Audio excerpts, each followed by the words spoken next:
안녕하세요. 반갑습니다. 네. 광고에 푹 빠져서 광고에 듣다가 제 순서인 줄 모르고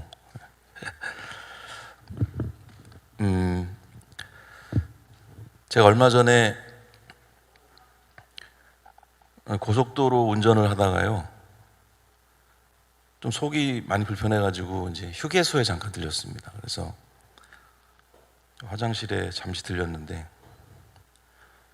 자리에 앉자마자 그 왼쪽에 휴지거리가 이렇게 보통 있잖아요. 그 휴지거리 위에 누가 휴대폰을 놓고 간 거예요. 아이폰을.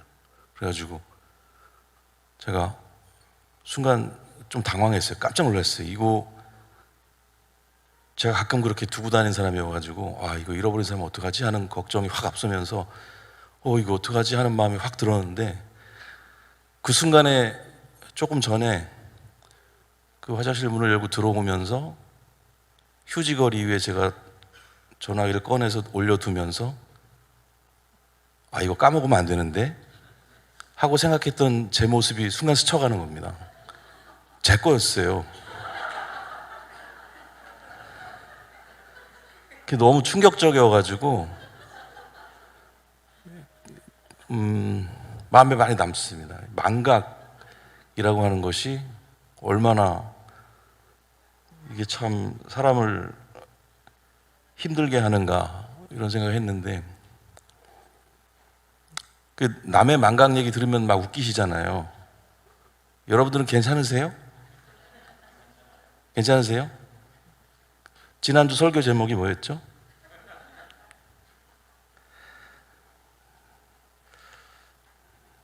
기억한다는 게 되게 중요한 것 같아요. 근데 사람은 너무 자주 잊어버려요.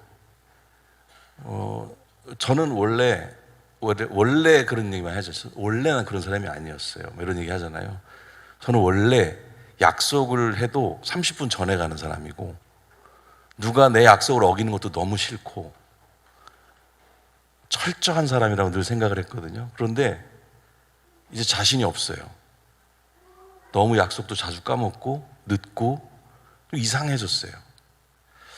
그러면서 이 기억이라는 것에 대해서 망각과 기억에 대해서 생각을 요즘 많이 하게 되는데 그래서 우리가 함께 노래도 불렀지만 사람들은 노래를 부른다는 생각도 해봅니다. 노래에 여러 가지 의미가 있겠지만 잊지 않기 위해서 우리가 함께 찬양을 했다면 하나님의 일하심을, 하나님의 그 존재를, 하나님의 그 아름다우심을 내가 기억해야지. 우리 너무 자주 잃어버리는 사람들이니까 또 그런 마음이 있고요. 또 함께 이렇게 모여서 서로 대화하는 시간들, 그리고 이렇게 말씀을 듣고 해석해보는 시간들을 갖고 있는 것도 다 그 기억을 위해서 그런 것이다. 그런 생각이 들어요. 오늘 우리가 잊어버렸던, 망각했던 어떤 것들이 있었다면 또 그런 망각 증상 때문에 우리가 엉뚱하게 그려왔던 우리들의 자화상이 있다면 다시 한번 돌아보고 새롭게 붓을 들어보는 그런 시간이 될 수 있으면 좋겠습니다.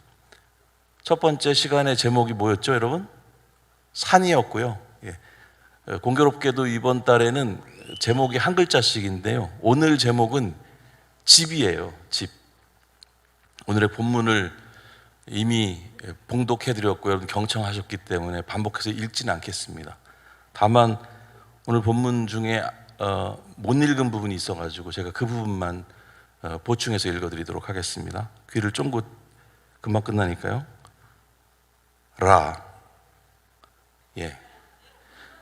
읽어드렸습니다. 오늘 이렇게 해서 이제 오늘 본문이 완성이 됐습니다. 아까 견고하게 하리 하고 끝났는데 라까지 해야지 이제 오늘 본문이 맞춰지게 되겠습니다. 이제 이해되셨죠? 네, 오늘 본문을 확실하게 우리가 완벽하게 읽었습니다. 오늘 본문 안에는 집이라는 이미지가 흥미롭게 교차하고 있어요. 다윗은 하나님의 집을 너무 지어드리고 싶어 해요.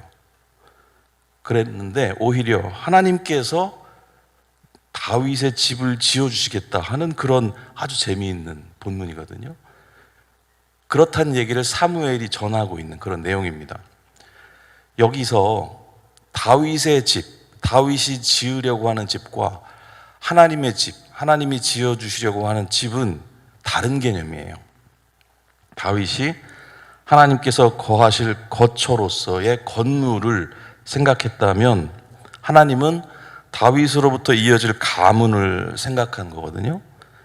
다윗이 보이는 건물을 생각했다면 하나님은 보이지 않는 관계를 생각하신 거예요. 다윗의 마음이 굉장히 귀하죠. 그렇지만 그 마음 안에는 내가라는 의미가 적지 않아 보여요. 자신이 얼마만큼 하나님을 사랑하는지 보여주고 싶은 그 마음이 느껴집니다. 이것이 신앙의 표현으로 보일 수 있지만은 욕망일 수 있다는 거예요. 만약에 하나님보다 나에게 방점이 찍힌다면 그렇습니다. 내가 얼마만큼 하나님을 사랑하는지라는 문장이 있다고 했을 때 하나님을 얼마나 사랑하는지보다 내가에 더 밑줄이 그어져 있을 수 있다, 이런 얘기가 되겠습니다. 다윗의 입장에서는 과거에 무너졌던 경험이 있기 때문에 만약에 자신이 이 하나님의 집을 짓는다면, 그렇죠? 그 자신이 온전하게 회복되었다, 그런 자격을 갖추었다라고 하는 것을 세상 사람들에게 보여주는 그런 상황이 될 수 있을 것이고, 또 자신의 공로, 여러 전쟁에서 이기고 나라를 새롭게 했던 그런 공로들을 그 성전 지음을 통해서 세상에 막 공표할 수 있는 그런 상황이 될 수 있기 때문에 그런 마음이 있었다라고 우리가 상상해 볼 수가 있을 것 같아요. 이때 하나님께서는 다윗이 아니라 누구에게 이 일을 맡기시죠? 다음 세대. 브리토교에서는 질문을 하면 안 된다는 생각을 계속 밑에서 하고 올라왔는데 이상하게 질문이 자꾸, 기중 목사님은 아직도 계속 질문하시더라고요. 대답을 해주시면 좋아요. 그냥 정답을 얘기해 주십시오 하는 건 아니니까.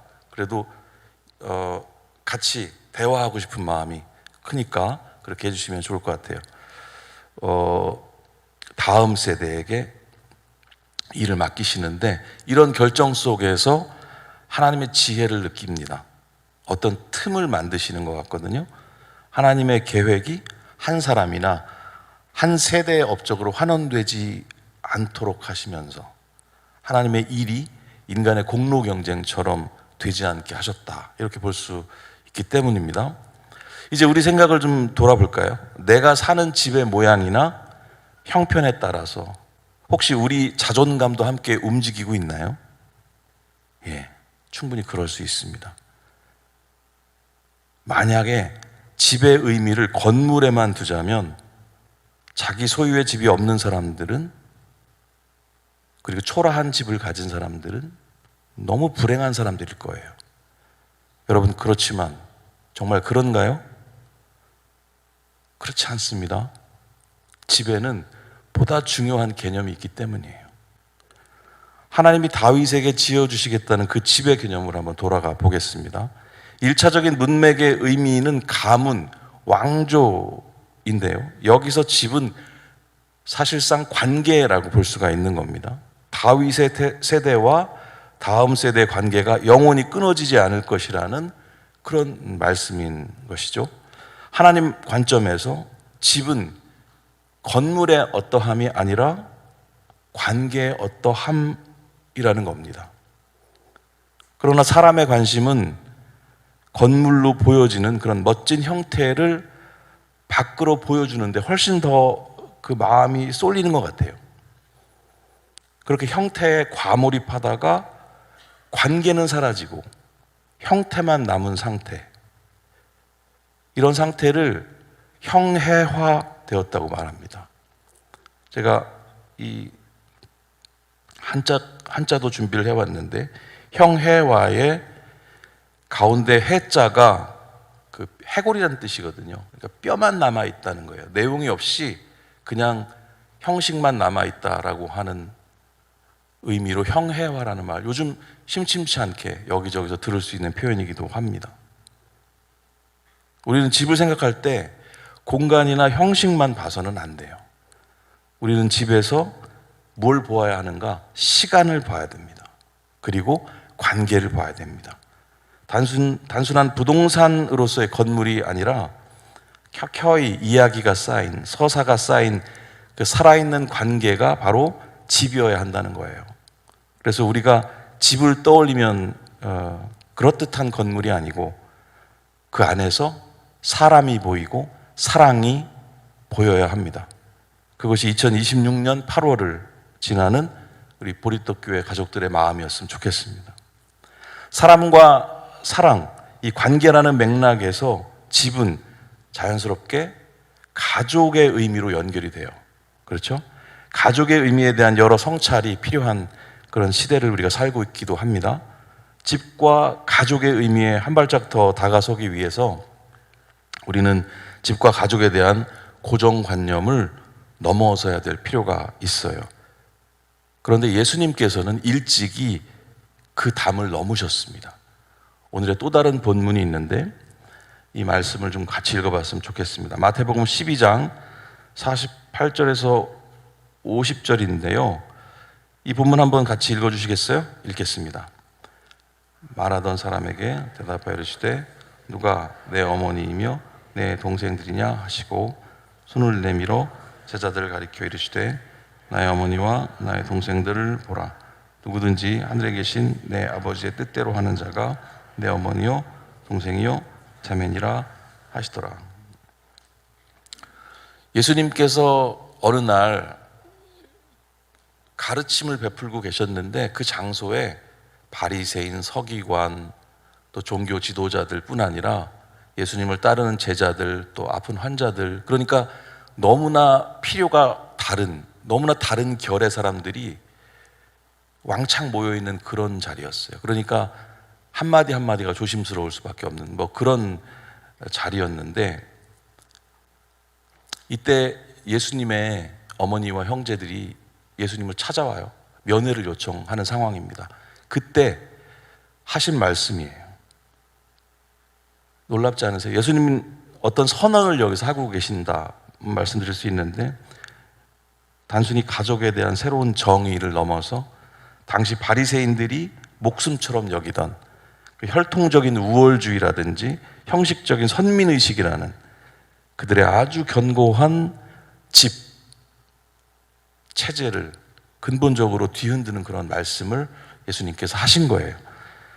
바리새인들이 생각하고 있었던 그 집은 화려하고 형식적이고 독점적인 어떤 건물의 개념에 머물러 있었다면, 예수님이 생각하는 집은 말씀하신 것처럼 나눔이 있는, 또 살아있는 관계였음을 알 수가 있습니다. 혈통이나 율법이 아니고 하나님의 뜻에 순종하는 사람이 예수님의 가족이다, 이렇게 말씀하고 계시는 거예요. 가족에 대한 의미를 재정의하고 있는 겁니다. 자신의 혈육 앞에서. 저는 예수님을 찾으러 왔던 그 마리아와 형제들의 마음을 좀 생각해 보곤 합니다. 굉장히 당혹스럽고 예수님 찾아왔는데 얼마나 당혹스럽고 뻘쭘하셨을까. 그렇죠? 누가 내 가족이냐 하면서 갑자기 예수님이 맥락 없이 말씀하시는 소리를 들었을 거 아니에요. 그러나 제가 그분들께 이렇게 말씀드리고 싶어요. 너무나 유익한 희생의 시간이셨다. 그렇게 위로해드리고 싶다는 생각을 해봤습니다. 왜냐하면 지금 여기 앉아 계신 우리 모두가 예수님의 가족이라는 것을 예수님의 입으로 듣게 된 그런 상황이 우리에게 주어진 거니까요. 하나님의 집이라는 말을 구약 성경에 쓰인 히브리어로 번역을 하면은 베델이 됩니다. 베델, 베이트 엘. 그래서 보통 베이트는 집이라는 뜻인데, 베이트 레헴 하면은 빵집이 되고 레헴이 빵이거든요. 베이트 엘 하면은 하나님의 집, 이렇게 되거든요. 우리가 그러니까 베델의 가족이다, 이렇게 말할 수가 있는 거예요. 베델의 이야기가 그 야곱의 이야기에서 처음 나오는데요. 야곱이 형 에서에게 장자권을 훔친 후에 도망치던 밤에 돌베개를 베고 잤던 장소가 베델입니다. 건물 하나 없는 그 나그네의 노숙터였고요. 침구라고는 돌베개밖에 없었던 그 황량한 장소를 집이라고 이름을 붙일 뿐더러 거기에 하나님의 집이다, 벳엘이다 이렇게 명명을 했습니다. 그 장소를 하나님의 집이라고 이름 붙이게 된 이유도 사실은 거기에 어떤 건물이 있었기 때문이 아니고, 그렇죠? 우리가 생각하는 그 집의 개념이 거기에 뭔가 있었기 때문이 아니라 거기서 야곱과 하나님과의 관계가 비로소 시작이 됐기 때문에 그런 거거든요. 성경을 읽다 보면 이렇게 관계로 시작한 이 장소 베델이 건물의 개념으로 다시 왜곡되는 것을 보게 되는데요. 거기에 나중에 황금송아지가 세워집니다. 북이스라엘 여로보암 왕의 그 두려움과 욕망이 그 베델의 순수한 의미를 그렇게 오염시켜 버렸습니다. 만져지고 보여지는 그 건물의 이미지, 그럴듯하고 멀쩡한 형태를 뽐내는 욕망의 집, 그것이 다시 나타났어요. 여로보암이 그 집을 다시 그리고 있었던 겁니다. 그 아름답던 하나님과의 관계를 이야기하던 그 장소가 잘못됐어요. 그 사람은 자신이 그린 그 자화상을 맑은 눈으로 다시 돌아봤어야 했어요. 그러나 그렇지 못했습니다. 결국 그래서 성경을 읽다가 우리가 여로보암의 길을 걸었다는 말이 아주 심심치 않게 나오는데 그 말이 무슨 뜻인지 아세요? 바로 하나님을 거역해서 죄를 지었다, 악인의 길을 걸었다는 말과 동의어로 사용이 되게 되었습니다. 참 안타까운 상황이 아닐 수 없죠. 집은 사람이 보이고 사랑이 보이는 살아있는 관계입니다. 그렇게 가족의 의미로 연결이 되는데요. 가족은 혈통의 의미가 아니라 예수님이 말씀하신 것처럼 사람과 사랑의 관계로 연결이 된다고 말씀드릴 수가 있어요. 그동안 우리가 그려온 나라고 하는 집의 모습은 어떤지 좀 오늘 함께 돌아봤으면 좋겠습니다. 지금까지 우리가 그려온 자화상은 어떤 모습일까 생각해 봤으면 좋겠어요. 내용이 빠지고 형식만 남아있는 상황들, 우리가 자주 그런 상황들의 쇼윈도우라고 하는 그 이름을 붙이곤 합니다. 그래서 실제로 관계는 없지만 그냥 밖으로 드러낼 때 아주 행복한 부부인 척 하는 사람들을 쇼윈도 부부라고 하잖아요. 그렇죠? 어쩌면 우리 가족도 그럴 수 있다는 생각이 들어요. 혈연으로 맺어져 있다는 것 이외에 실제로 이야기가 없고 사랑이 없는 관계도 가능하다는 겁니다. 그렇다면 같이 모여 있어도 그것은 쇼윈도 가족일 수 있지 않을까?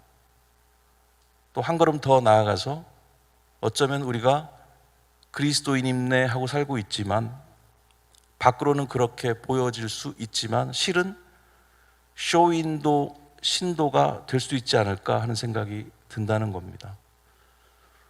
밖으로 보이는 건물의 이미지, 나라는 사람, 나라는 집 과연 괜찮은가 돌아볼 수 있으면 좋겠어요. 그래서 그런 의미로 노래를 한 곡 불러드리려고 합니다.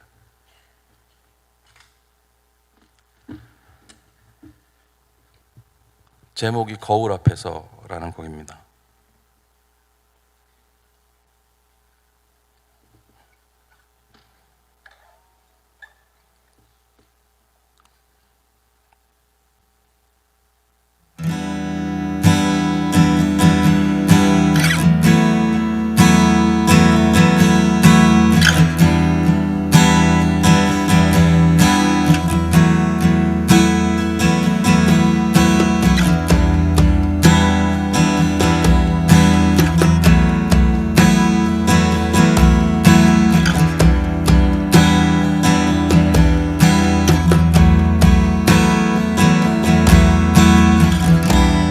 당신은 아주 그럴듯해 보이네.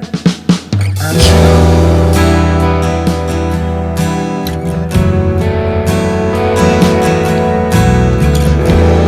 당신은 아주 멀쩡하게 보이네. 아주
당신은 아주 그럴듯해 보이네. 아주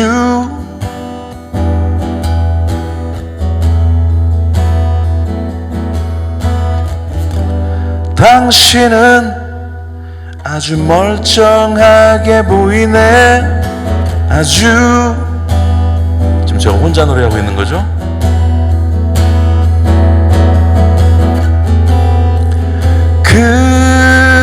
그러나 그 마음에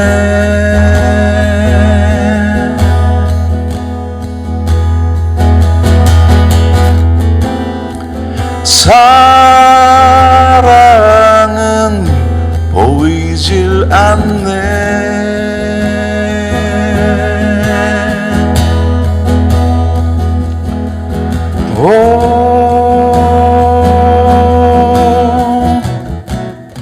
사랑이 없네.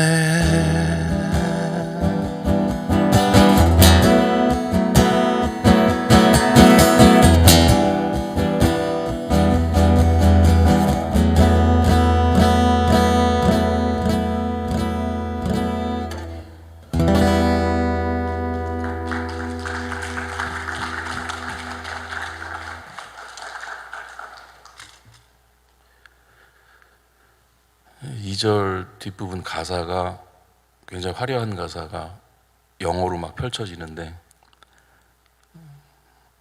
그거 하지 말라고 하늘에서 끊으신 것 같습니다.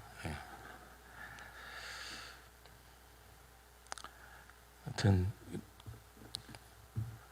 자초지종은 이따 끝나고 한번 뒤에서 멱살을 한번 잡든지 해야 될 것 같습니다. 이 노래 제목이 원래 당신은이었어요.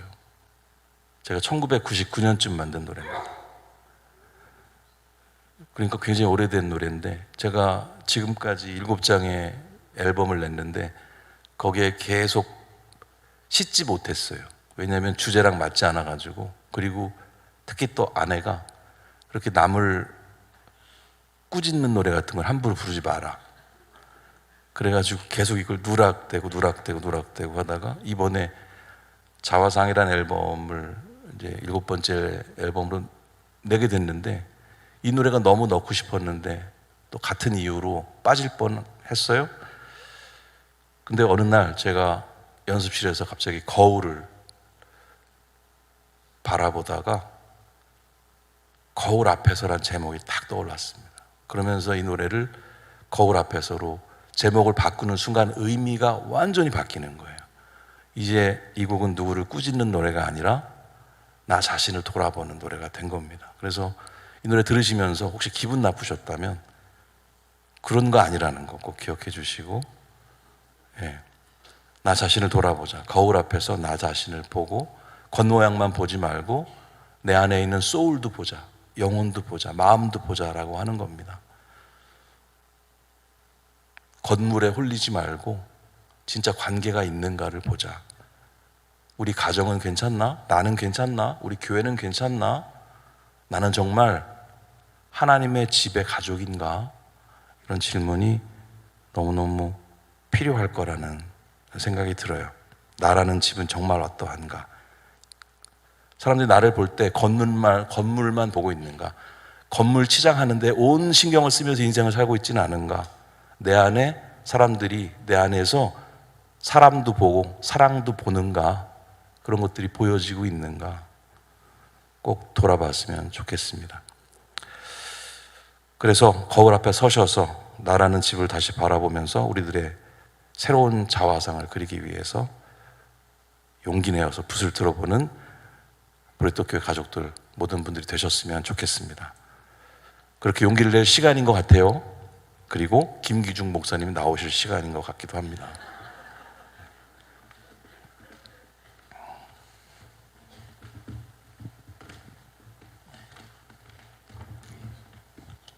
네, 이번 주도 나왔습니다. 제가 왜 나오는지 모르겠지만 얼굴 한번 비추고 싶어서 계속 나오는 것 같아요. 예, 사실은 우리 길스 목사님하고 제가 대화를 좀 나누면서 대화를 하면서 어떻게 목사님의 생각이나 이런 좋은 인사이트가 많이 얻어지는 것 같아서 이 시간을 우리 집사님들과도 같이 나누면 좋겠다 그런 생각을 했습니다. 물론 뭐 주무시는 분들이 많이 계셔서 그런 건 아니고요. 네, 나른나른한 소리에 저도 참 영혼의 치유를 얻고, 저 같은 경우는 스크립트를 다 읽고 오거든요. 근데 정말 너무 좋습니다. 목사님 설교가 최고로 내도 좋을 만큼 저는 되게 깊은 감명을 받습니다. 그러면 우리 또 목사님과 인터뷰 시작하도록 하겠습니다. 목사님, 목사님도 거울 앞에 서실 때가 있죠? 매일 서죠. 매일. 네, 본인이 잘생겼다고 생각하시나요? 기중 목사님보다는 못하다 생각합니다. 네. 네. 감사합니다. 굉장히 바라는 대답이었을 것 네, 같아요. 맞습니다. 네, 목사님 자주 오시면 좋겠습니다. 네, 근데 진짜 질문은요. 목사님도 내가 진심으로 노래하고 진심으로 사랑을 전해야 되는데 이렇게 그 진심이 잠깐 사라지고 형식적으로 노래할 때가 사람이라면 있을 것 같아요. 그래서 그때 내가 좀 마음 아파하면서 내가 다시 사랑을 노래해야겠다 이런 그런 순간이 있었던 적이 있으면 좀 나눠주시면 좋겠거든요. 너무 사실 이런 질문이 어려운 것 같아요. 그러니까 이렇게 저렇게 막 얘기를 했는데 당신은 어떠냐? 그런 질문이 제일 멱살 잡고 싶은 그런 질문이긴 한데 너무 많이 경험하는 일이고, 저는 간혹 사람이 사람을 정말 사랑할 수 있을까라는 생각도 합니다. 주변에 보면 좋으신 분들도 물론 있지만 정말 내가 저 사람을 사랑할 수 있을까 싶은 정도의 아주 못된 사람들도 분명히 있거든요. 내가 어떻게 저런 사람까지 품을 수 있을까? 사랑할 수 있을까? 이런 생각을 할 때도 많이 있고, 그러면서 제가 목사이지만 목사라고 해서 뭐 다를 게 있겠습니까? 똑같은 성정을 가지고 있고, 그런데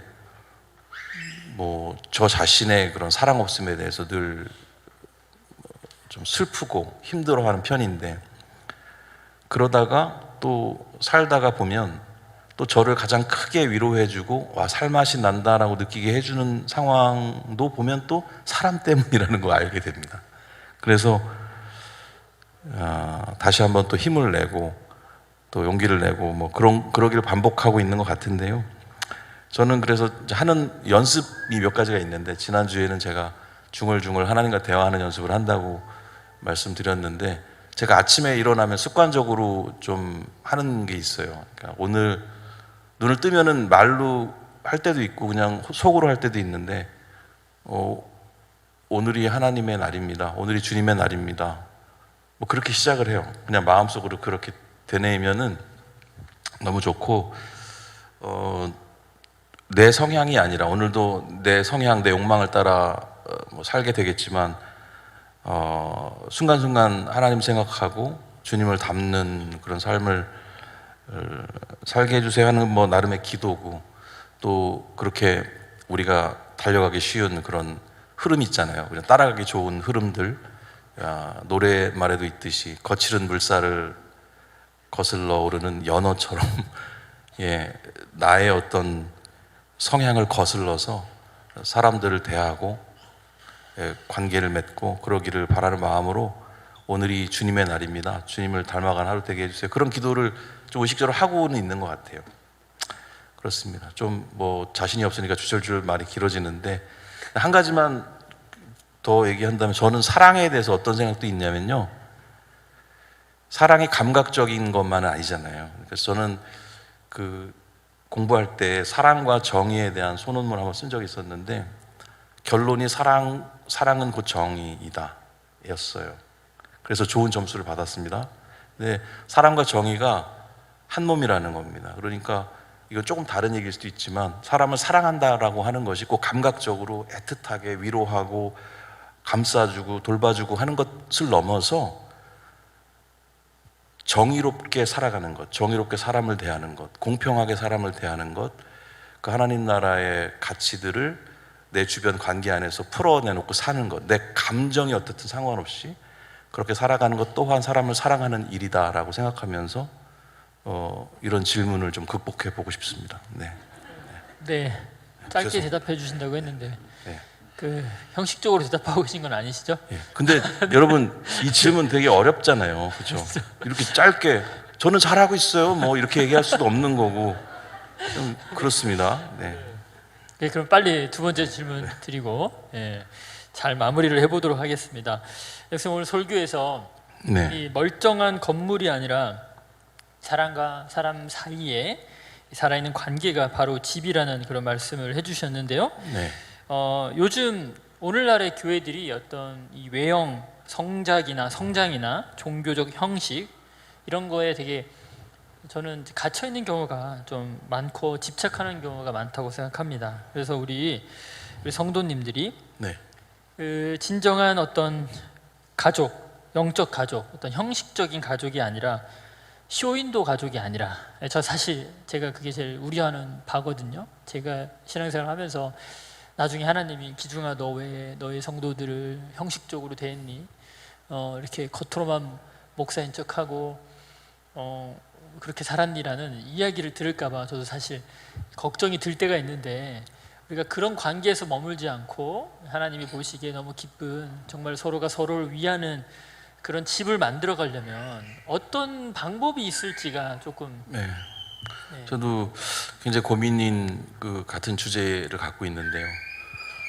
그 제가 건너건 아는 목사님이 유학 시절 얘기를 잠깐 해주셨는데, 제가 되게 그 공감했던 기억이 있는데 그 생각이 나더라고요. 어떤 얘기냐면 본인이 이제 그 어떤 유럽 지역으로 가가지고 공부를 하는데, 가난한 고학생이다 보니까 그 주변에 그 외국인들이 너무너무 잘 돌봐줬다는 거예요. 자신을 뭐 먹여주고 재워주고 데려다주고 보살펴주고, 너무너무 그 초반에 자리를 잡기까지 너무 그분들이 고마웠대요. 너무 감사하게 대해줘가지고. 그래서 어느 정도 자리를 잡고 이제 그분들과 좀 친구를 맺고 싶어가지고 초대도 하고 막 그렇게 노력을 했는데, 그리고 그쯤 되니까 이분들이 사라지더래요. 자신 곁에서. 그러니까 그때 너무 놀랬다는 거예요, 자기가. 그러니까 내가 지금 여태 받았던 이런 어떤 손길들은 다 뭘까라는 생각을 그분이 하셨다고 그러더라고요. 그러니까 이게 여러분들 이해되실지 모르겠지만, 누구를 도울 수는 있어도 친구가 될 수는 없는 그런 의식도 있는 것 같아요. 그러니까 내가 좋은 일도 많이 할 수 있고, 특히 교회 안에서 뭐 성도로서 어떤 책임이나 의무를 다 할 수도 있고, 그리고 친절할 수도 있고, 모든 걸 다 할 수 있지만 거기까지. 요 선을 넘어오면 안 되는 어떤 것들이 우리 의식 안에 있을 수 있다는 거죠. 그렇지만 여기까지야 라는 거. 그러니까 어찌 보면 봉사 활동을 한다는 것은 일견 타인을 위한 행위로 보이지만 사실은 나의 만족을 위해서 할 수 있다는 거예요. 사역도 마찬가지거든요. 내가 하나님의 일을 하고 있다라고 하는 성취감의 일을 하고 있다면 그것은 굉장히 이기적인 일이에요.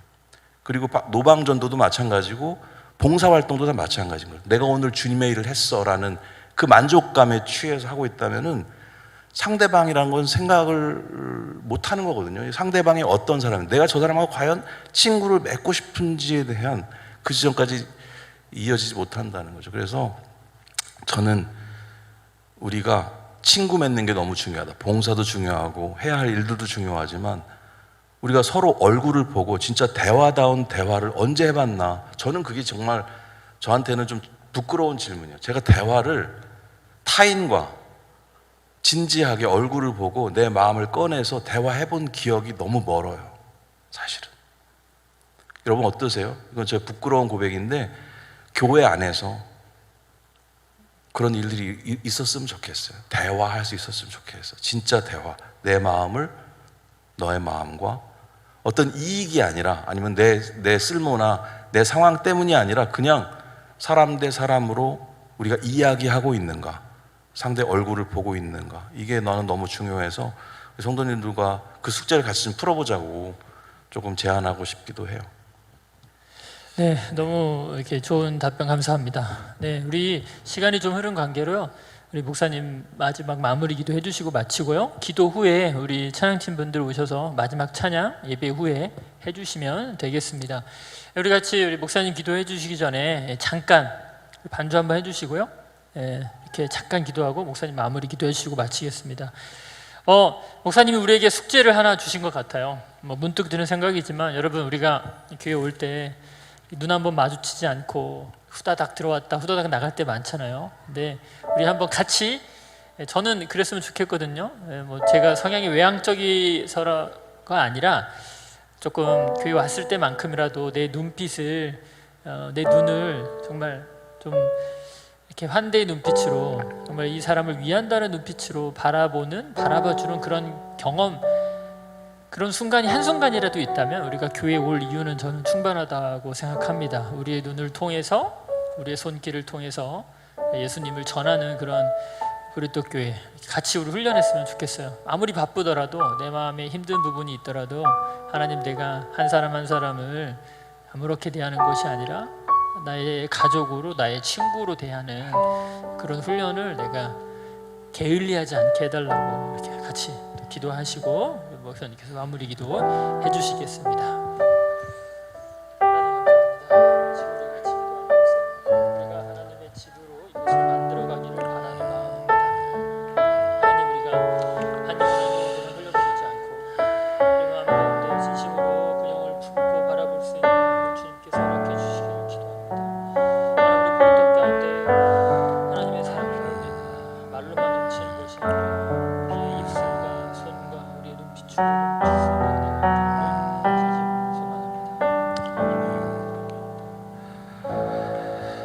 살아계신 하나님, 우리를 이 땅으로 불러주시고 또 이곳에서 우리가 누구인 줄 알려주시고 또 여기가 어디인 줄도 알려주시면서 하나님과 동행하는 삶을 살아가게 하시니 감사합니다. 우리가 너무나 자주 망각하고 까먹지만 우리가 여기에